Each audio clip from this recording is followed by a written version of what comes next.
Bonsoir, fidèles téléspectateurs de Tazoudé TV. Merci de nous rejoindre pour ce 19h au sommaire ce soir.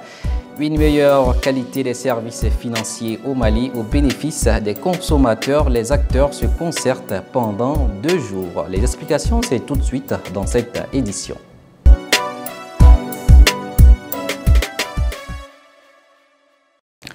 Merci de nous rejoindre sur Tazoudé TV, la Direction nationale du Trésor et de la comptabilité, avec le projet de promotion de l'accès au financement de l'entrepreneuriat et de l'emploi, a organisé ce mercredi 12 avril un atelier d'information et de sensibilisation sur l'Observatoire de la qualité des services financiers du Mali. L'un des objectifs principaux de cet atelier de 2 jours est de sensibiliser et d'informer les parties prenantes sur la création de l'Observatoire de la qualité des services financiers en cours par les autorités nationales. Awa Traoré et Lassana Traoré nous font le reportage.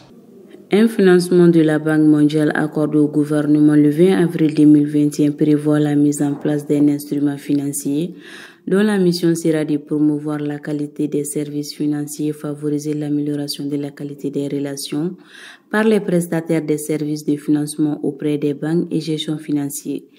Ainsi, la création de l'Observatoire de la qualité des services financiers rentre dans ce cadre permettant de réduire et de protéger les usagers contre les abus des prestataires de services financiers. Mesdames et messieurs, le projet PAFEM, c'est un projet qui a été mis en place par le gouvernement du Mali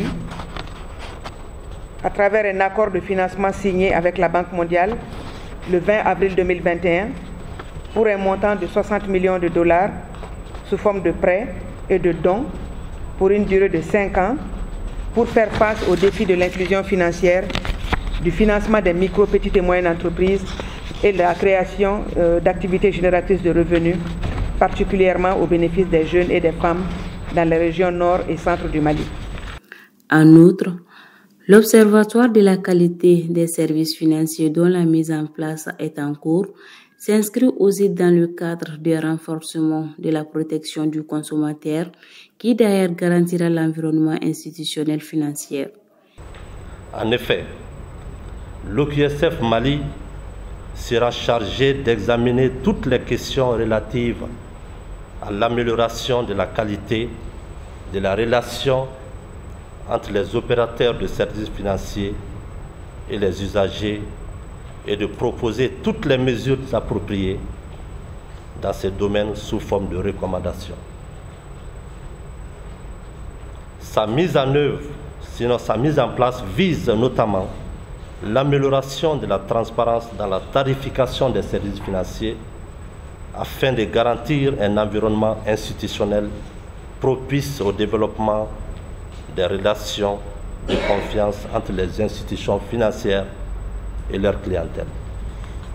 Ces 2 jours d'ateliers d'information et de sensibilisation sur l'Observatoire de la qualité des services financiers du Mali mettra en défi les différents entrepreneurs en vue de renforcer leur confiance envers les institutions financières.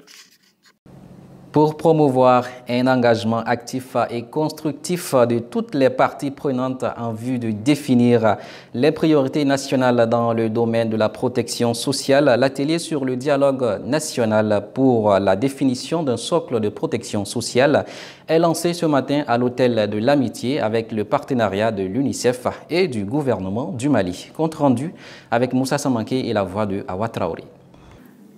Il s'agit d'un dialogue national visant à définir le slogan de protection sociale pour le Mali, mais aussi à étendre la couverture des politiques de protection sociale en s'inscrivant dans une stratégie à 2 dimensions. Au niveau mondial, la protection sociale est considérée comme un droit humain et la recommandation numéro 202 de l'année 2012 réaffirme le droit universel à la protection sociale est reflété également dans la Constitution malienne.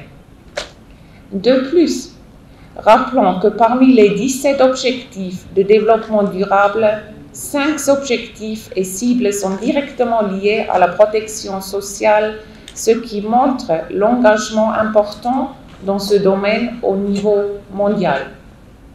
En effet, pour soutenir les prises de décisions futures, notamment la définition du prochain plan d'action national de la protection sociale et des politiques futures de protection sociale, et assurer la mise en œuvre effective des mesures. L'accent est mis sur le consensus lors de ce dialogue national pour faciliter la mise en place d'un slogan social de protection sociale. La situation du Mali, dont les braves populations font preuve de résilience depuis 2012, face à des chocs multiples, d'où la problématique de la protection sociale qui s'invite avec insistance et pertinence. Notre environnement est aujourd'hui confronté à une série de défis et de crises interdépendants, notamment les défis sécuritaires dans les pays du Sahel. Ainsi, la protection sociale se définit comme étant l'ensemble des mesures préconisées par l'État, les collectivités, les partenaires techniques et financiers pour assurer la prise en charge des risques sociaux de la population. La Constitution du Mali du 25 février 1992, en son article 15, dispose « Toute personne a droit à un environnement sain. La protection, la défense de l'environnement et la promotion de la qualité de la vie est un devoir pour tous et pour l'État. » La nécessité d'avoir un slogan de protection sociale est pour le gouvernement d'assurer un minimum de bien-être à tous les Maliens en luttant contre l'insuffisance monétaire, l'exclusion sociale et la discrimination. Dans un mémorandum publié le 10 avril 2023, le gouvernement du Mali réagit au rapport trimestriel du secrétaire général des Nations Unies sur la situation au Mali couvrant la période de janvier à mars 2023. Dans son document, le gouvernement fait plusieurs observations sur le rapport d'Antonio Guterres, notamment ce qui s'oppose au cas de violation des droits de l'homme imputés aux forces de défense et de sécurité du Mali.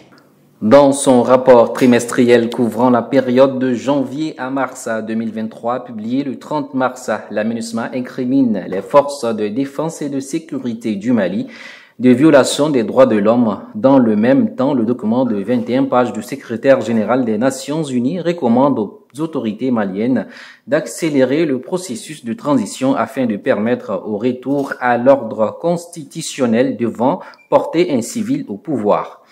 Une dizaine après sa publication, le gouvernement malien, dans un mémorandum en date 10 avril, est revenu point par point sur le rapport reconnaissant, tout comme la MINUSMA, des avancées sur la transition, mais en redressant le rapport sur certains aspects, notamment sur la question des droits de l'homme. Dans son rapport, Antonio Guterres fait cas de violation des droits humains commises par les groupes extrémistes violents dont il impute certains aux forces de défense et de sécurité du Mali.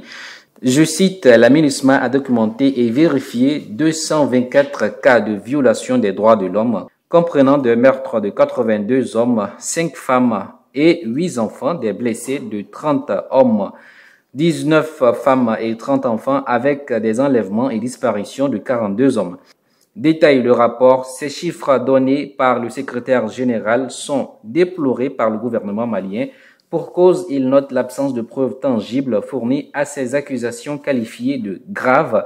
Le rapport ne donne aucun détail sur les lieux, dates et victimes de ces violations qu'il impute aux forces armées maliennes. Au titre d'un retour rapide à l'ordre constitutionnel, le gouvernement précise que la mise en œuvre diligente du chronogramme de la transition demeure une priorité des autorités maliennes. Mesdames et messieurs, à présent, place à l'actualité internationale avec les informations hors de nos frontières. En Guinée-Conakry, les témoignages sur le massacre du 28 septembre 2009 se poursuivent devant les juridictions compétentes. Après Bahouri et l'ancien premier ministre François Luceni Fall, c'était au tour de Ben Youssouf Keïta, alors haut responsable de l'UFDG, principale formation du pays, de témoigner le mardi 11 avril au procès du massacre du stade du 28 septembre. Pour l'ancien bras droit de Cellou Dalein Diallo, actuel leader de l'Alliance pour le changement et le progrès, témoigner à cette barre est un devoir en mémoire des victimes. Je cite, « La raison qui m'a poussé à témoigner est un devoir de mémoire, une date morale que je dois à mes compagnons qui sont tombés le 28 septembre 2009, a déclaré Ben Youssouf Keïta.